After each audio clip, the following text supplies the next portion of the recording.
Tempo di assemblea annuale per l'Anci Veneto, l'associazione dei comuni, alle prese con molte sfide per il futuro. Appuntamento a Padova, anche se più di qualche sedia è rimasta vuota. Molti sindaci impegnati con la chiusura del bilancio e con molte sfide.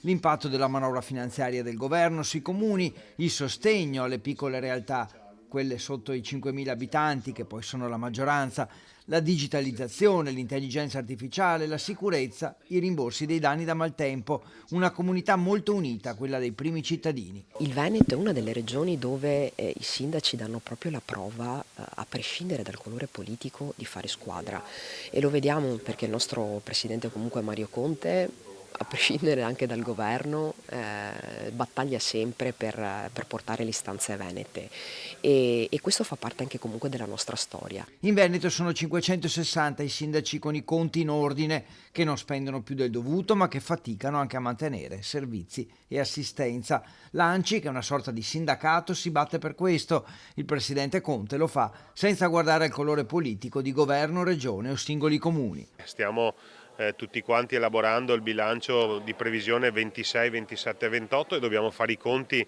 da una parte con la riduzione dei trasferimenti da parte dello Stato, dall'altra con l'aumento del caro vita, esattamente come le famiglie e le aziende, anche i comuni devono far fronte a questo aumento dei costi di gestione. Allora il nostro punto fermo è quello di mantenere fermi i servizi e la qualità dei servizi per i nostri cittadini, dall'altra però devono anche tornare i conti. Altro tema strategico, quello della sicurezza, furti, baby gang, truffa agli anziani, sono argomenti sui quali i cittadini chiedono una risposta direttamente al loro sindaco e i sindaci hanno armi spuntate perché la competenza per lo più non è loro, ma tanto per cominciare qualche semplice correzione è possibile senza rivoluzioni. Abbiamo perso 12.000 agenti negli ultimi 15 anni, 12.000 agenti di polizia locale. Come possiamo garantire il presidio del territorio con un numero di agenti che cala in maniera vertiginosa? E poi, solo per fare un esempio, oggi le polizie locali non hanno accesso al cosiddetto SD interforze, cioè